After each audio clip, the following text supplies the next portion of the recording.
ग्रामीण भारत टीवी की टीम विधानसभा के उपचुनाव में महाकवरेज के लिए आ चुकी है पेपरों के शहर नेपानगर में, जहां भाजपा की ओर से नेपानगर विधानसभा क्षेत्र चुनाव के लिए सुमित्रा देवी कासडेकर खड़ी हुई है।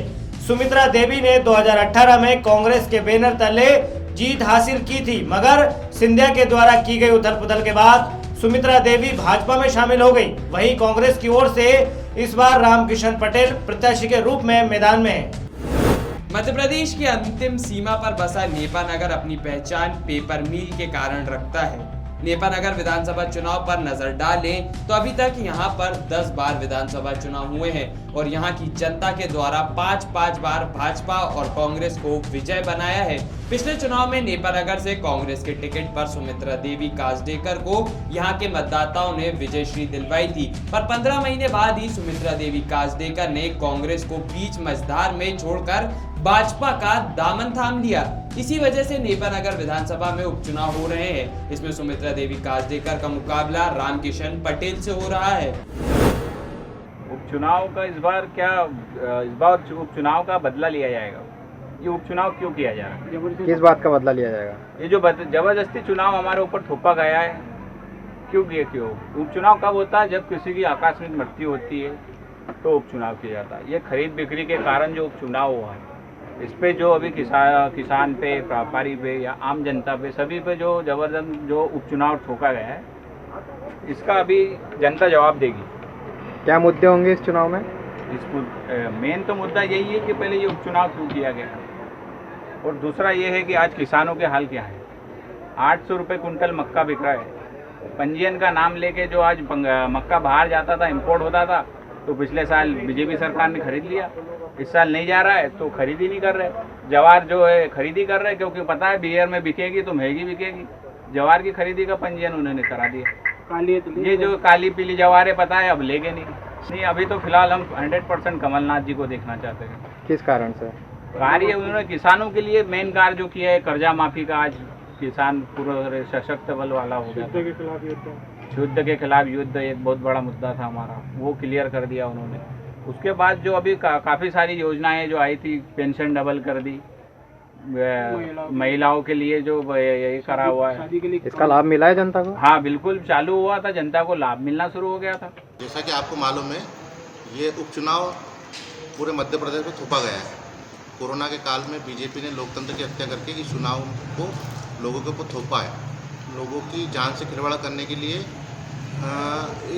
अपनी राजनीति चमकाने के लिए लोगों की जान से खिलवाड़ कर रहे हैं। तो हम चाहते हैं कि इस लोकतंत्र की हत्यारी पार्टी बीजेपी को हराया जाए, और जिस प्रत्याशी ने, सुमित्रा कासडेकर ने नेपानगर की जनता का वोट बेचा है, उस वोट को बेचने वालों को हम हराने के लिए इस चुनाव में पूरी जी जान लगा देंगे। और रामकिशन पटेल, जो कि गरीब परिवार का साधारण सा एक मृदुभाषी उम्मीदवार है, उसको जिताने के लिए भरसक प्रयास करेंगे। प्रदेश में जो राजनीति चल रही है दल बदल की, अगर ये पूरी लोकतंत्र की हत्या है। अगर जनता ने इन लोगों को जिताया, दल बदलू लोगों को, जो दल बदल कर दूसरी पार्टी में जाकर जनता के वोटों का उन्होंने हनन किया है, जनता के विश्वास को तोड़ा है, ऐसे व्यक्ति को अगर चुनाव जिताती है तो लोकतंत्र की हत्या है। और आने वाले समय में कांग्रेस हो या बीजेपी, आने वाले समय अगर दल बदलू को हम जिताते हैं, जनता अगर जिताती है, तो वोट का अधिकार किसी को नहीं रहेगा। जिसके पास पैसा उसकी सरकार रहेगी। देखिए, 15 महीनों में विकास तो कुछ भी नहीं हुआ। विकास के नाम पे जिस विधायक को हमने चुन के दिया था, उस विधायक का रोना रोती रही। मात्र उसकी वजह से ही वो क्षेत्र के विकास के काम के लिए कभी मुख्यमंत्री के पास में गई नहीं। सिर्फ रोना गाती थी कि मैं कोई काम नहीं कर रहा, कोई काम नहीं कर रहा। जब मुख्यमंत्री के पास तो कोई सुविधा लेके जाएगी भैया, तभी तो मुख्यमंत्री तुम्हारा काम करेंगे। तुम यही के यही बोलोगे हमारा कोई काम नहीं कर रहा, तो कैसा होगा? आपका मुख्यमंत्री कैसा होना चाहिए? हमारा मुख्यमंत्री चाहिए कमलनाथ जैसा, जिन्होंने 15 महीनों में ये दिखाया है कि क्षेत्र में विकास कैसा हो, रोजगार कैसा है, किसानों का कर्जा कैसे माफ हो, किसानों के लिए और अधिक प्रयास कैसे किए जा सकते हैं। बदल पे इन्होंने, भारतीय जनता पार्टियों ने बहुत ही खरीद फरोख्त का काम किया है, जिससे दल बदल में इससे हो रहा है कि भारत देश में हमारा एक जो लोकतंत्र की हत्या है, ये इससे दल बदल को मतलब इतना ये महत्व दे रहे हैं कि जो जीता हुआ उम्मीदवार है, जीता हुआ प्रत्याशी है, जो विधायक बन के आते हैं, उनको खरीदी करने के बाद ये इनकी सरकार बना लेते हैं। इतने कुर्सी के इतने लालची हो गई है भारतीय जनता पार्टी वाले कि ये मतलब कुछ भी करने को तैयार है। क्या 15 महीनों में विकास हुआ है आपके यहाँ? 15 महीनों में विकास की गंगा बहा दी थी अपने कमलनाथ जी ने। आप देखिए, बिजली बिल हाफ, किसानों का कर्जा माफ, 27 लाख किसानों का कर्जा माफ हुआ है। बिजली बिल अपना जब 1000-2000 आता वहाँ 100 रुपये हो गया था। और पेंशन महिला विधवा विकलांगों का पेंशन 300 से 600 रुपये कर दिया गया था। और ऐसे में कि जो किसानों का जो यूनिट चलता था जहाँ 4-4 हज़ार आते थे वहाँ 1000-2 हज़ार आने लग गए थे। आपका मुख्यमंत्री कैसा होना चाहिए? हमारा मुख्यमंत्री कमलनाथ जैसा होना चाहिए, सरल स्वाभाविक, और जैसे कि गरीबों के लिए काम करे, जो पात्रधारी है गरीबों के लिए उनके लिए काम करे, ज़मीन पे काम करे। नेपा नगर विधानसभा क्षेत्र में कई विकास कार्य अटके हुए हैं। कई घोषणाएं हुई लेकिन उन पर आज तक अमल नहीं हुआ। सुमित्रा देवी ने वादा तो किया पर पूरा नहीं किया, इसलिए परेशान लोगों द्वारा कई जगह से विरोध किया जा रहा है। कहीं लोग सड़क तो कहीं आवासीय पट्टे और अन्य मूलभूत सुविधाएं नहीं मिलने से नाराज होकर विरोध जता चुके हैं। समस्याओं से परेशान हो चुके लोग अब कहने लगे हैं क्षेत्र में कई विकास कार्य ठप है, इन्हें पूरा कराओ। दरअसल नेपा नगर में पेपर मिल के अलावा रोजगार के लिए कुछ नहीं है, वहीं सड़कों का भी बुरा हाल है। इस पर पानी की व्यवस्था का नहीं होना यहाँ के लोगों को परेशान कर रहा है। सुमित्रा देवी काजडेकर ने विधानसभा 2018 के पहले मतदाताओं से वादा किया था कि उनकी परेशानियों को चुनाव जीतने के बाद वो दूर कर देंगी, लेकिन 15 महीने के अंदर ही उन्होंने विधायक पद से इस्तीफा देकर एक बार फिर नेपा नगर को चुनाव की दहलीज पर लाकर खड़ा कर दिया। अपने विधायक रहने के समय काल में सुमित्रा देवी काजडेकर ने नेपा नगर के लिए ऐसा कोई काम नहीं किया जिसको लेकर वो जनता के सवालों का जवाब दे पाए। चुनाव किस बारे में हो रहा है ये तो समझ में नहीं आ रहा है। जबरदस्ती हमारे ऊपर थोपा गया है चुनाव। आप क्या चाहते हो? इस बार तो जो लोगों की कर्ज माफ़ी हो रही थी उसमें विधानसभा में हमारे कृषि मंत्री को जवाब देना पड़ा। 29 लाख किसानों का कर्जा माफ़ हुआ है और कर्जा माफ़ हो रहा था लेकिन सरकार अचानक गिर गई। इसके कारण कुछ लोगों का कर्जा रह गया बेचारों का, वो माफ़ नहीं हो पाया। इसके अलावा और क्या मुद्दे हैं क्षेत्र के? और क्या, जो रोड बना है अपना सिवल से 80 नेपा नगर जो गड्ढे पड़े हैं वो रोड सुधर नहीं पा रहा है आज तक। हमारे सांसद महोदय जो 25 साल से वो रोड नहीं बना पाए अभी तक। शिवराज सिंह चौहान और कमलनाथ जी में से आपकी पहली पसंद कौन है? हमारी पसंद कमलनाथ है। क्यों? क्योंकि कर्जा माफ़ी हो रही थी किसानों की। मेरा खुद कर्जा माफ़ हुआ है 1,10,000 रुपये और बाकी जो किसान बचे थे उनका कर्जा माफ़ी बच गया बेचारों का। वो भी कर्जा माफ़ हो जाता अगर सरकार नहीं गिरती। हमको बिकाऊ नहीं चाहिए, टिकाऊ चाहिए और हम तो टिकाऊ को ही वोट करेंगे और रामकिशन पटेल को भारी मतों से जिता के लाएंगे और नेपा नगर में एक इतिहास रचेंगे और शिवराज सिंह को बताएंगे कि हमारे नेपा नगर की जनता ने क्या किया है। और ये लोकतंत्र का चुनाव है, ये जनता का चुनाव है, ना कांग्रेस का है। ये उपचुनाव हम पर थोपे गए हैं, लोकतंत्र की हत्या की गई है और खरीद फरोख्त करके ये चुनाव दोबारा कराए जा रहे हैं। जैसा कि यहाँ हम नेपा नगर विधानसभा में हैं, विधानसभा में हमारी जो विधायक हैं किसी ने आरोप लगाया कि बिक गई है और बिकने के बाद जो है दोबारा विकास कार्य करने के लिए दोबारा आई हैं। भैया आपने एक बार इस्तीफ़ा दे दिए तो दोबारा आप चुनाव क्यों लड़ रहे हैं? मेरा सवाल तो ये है पहले, लेकिन साथ ही साथ ठीक है आप चुनाव लड़ रही हैं पर कमलनाथ सरकार ने जो 15 महीने में काम किए हैं वो सभी को दिख रहे हैं, नज़र आते हैं। वो किसान कर्ज माफ़ी का हो या विधवा पेंशन का हो या 51,000 जो उन्होंने राशि बढ़ाई थी कन्या विवाह योजना की वो हो। इस पर हम कमलनाथ जी को सपोर्ट करते हैं, साथ ही साथ रामकिशन का यहाँ पे जितवाने की कोशिश। चंद रुपयों की लालच में बिकने वाले लोग ही दल बदल करते हैं। जो कांग्रेस के साथ विचारधारा से जुड़ा हुआ है वो दल बदल नहीं करेगा। मुख्यमंत्री तो जनता ने पहले ही 18 महीने पहले ही बता दिया था। अब मैं क्या बताऊं, जनता ने जिसको चुना था वही हमारा उम्मीदवार होना चाहिए। आपके क्षेत्र में विकास हुआ है?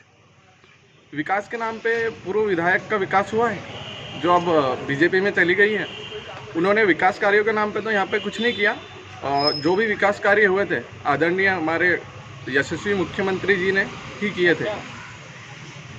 इस बार मैं जो वोट मत दूंगा, एक तो शिक्षा, स्वास्थ्य, इन सारी चीज़ों को मद्देनज़र रखते हुए, और मुझे मालूम है कि ये काम कौन कर सकता है, चूँकि आप तो देख ही चुके हैं कि जो पूर्व विधायक थी अब दल बदल करके वहाँ गई है। 18 महीने में ही हमने देख लिया उन्होंने कितने विकास कार्य किए हैं। तो मेरा वोट तो रामकिशन पटेल जी को ही रहेगा। नेपा नगर में सिर्फ विकास ही इस विधानसभा के उपचुनाव में मुद्दा नहीं है, बल्कि दल बदल भी एक अहम मुद्दा है। मतदाताओं की माने तो कोई भी मतदाता नहीं चाहता कि उसके विधानसभा क्षेत्र में उपचुनाव हो, पर दल बदल के कारण हो रहे इस उपचुनाव में जनता कुछ अलग मन बनाकर बैठी है। इसके बाद सुमित्रा देवी के भाजपा में जाने के कारण अब भाजपा में गुटबाजी भी चरम पर हो रही है। सुमित्रा देवी कासडेकर के भाजपा में जाने के बाद स्थानीय भाजपा नेता अपने आप को ठगा सा महसूस कर रहे हैं। उन्हें लगता है कि जिसके खिलाफ पिछले विधानसभा चुनाव में मेहनत की थी, अब उसी के लिए पार्टी की तरफ से प्रचार करना पड़ रहा है। इसके अलावा भाजपा के कई उभरते हुए नेताओं को अब सेकेंड लाइन का नेता बनने में भी परहेज है। इसके अलावा सुमित्रा देवी कासडेकर के दल बदल करने के कारण कार्यकर्ता, सही मतदाता भी अपने आप को ठगा सा महसूस कर रहे हैं। उनका सीधे तौर पर कहना है कि जब नेपा नगर से आपको कांग्रेस के बैनर तले चुनाव जिताया था तो आपने पाला क्यों बदल लिया? हम कांग्रेस पार्टी को समर्थन करना चाहते हैं। क्यों? क्योंकि इन्होंने जो घोषणा करी आज तक कोई पूरी नहीं करी। अभी 15-20 दिन पहले काश्तकार उनका फार्म भरा लिए, तहसीलदार सवेरे आया फार्म भरा लिए, उसके बाद में बोले 4-4 हज़ार रुपये बोले तुम्हारे खाते में डालेंगे। एक भी काश्तकार को पूछ लो 4 रुपये भी आए होंगे। तो इससे झूठे घोषणा कर रहा है शिवराज सिंह चौहान। कांग्रेस जो कहती है वो करती है, ये जो कहते हैं वो कुछ नहीं करते। क्या क्या काम किया इन्होंने? इन्होंने बहुत काम किए। क्या काम नहीं किए इन्होंने?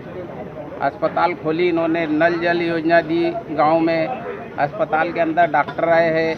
आज हमारे अस्पताल के अंदर 200 मरीज रोज के आ रहे, नहीं तो दो भी नहीं आते थे। इनके राज में दवाई भी नहीं थी वहाँ पर। उपचुनाव में हम ये चाहते हैं कि कमलनाथ की सरकार बने तो उससे हमारे किसानों को, मैं किसान हूँ, मेरे किसान को कर्ज का माफ़ी का जो अधूरा काम कांग्रेस पार्टी का बोला हुआ जो कमलनाथ जी ने कहा था वो अधूरा काम था, वो यदि जीतेंगे तो वो पूरा हो जाए। तो इसमें मेरा भी है, कई किसानों के हैं कर्ज माफ़ी वाले, वो सबके नंबर धीरे धीरे लग जाएंगे। ये 3 साल में के अंदर जो अभी सरकार गिरने से ये सारे काम रुक गए। तो हम चाहते हैं कि इसी पार्टी को जिताने से हमारे काम जो अधूरे हैं वो पूरे हो जाएं। बस दल बदल पर किसी भी आदमी की वैल्यू ख़त्म हो जाती है। हमारे तरफ से जब हमने 15 महीने पहले सुमित्रा कासडेकर जो कि बीजेपी की प्रत्याशी है, कांग्रेस से हुआ करती थी, उनके लिए हमने रात दिन एक कर दी। उसके बाद में जब वो कांग्रेसियों की नहीं हुई तो बीजेपी वालों की क्या होगी?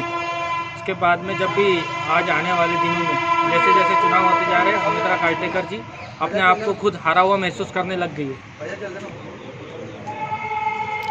आपका मुख्यमंत्री कैसा होना चाहिए? हमारा मुख्यमंत्री कमलनाथ जी जैसा होना चाहिए, जिन्होंने अपने 15 महीने के कार्यकाल में गरीबों की पेंशन से लेकर बिजली बिल तक का और कन्याओं के बारे में भी सोच के काम किया। क्या आपके क्षेत्र में 15 महीनों में विकास हुआ है? क्यों नहीं हुआ? हमारे यहाँ पर जैसे 15 महीने में 27 लाख किसानों का कर्जा माफ़ हुआ।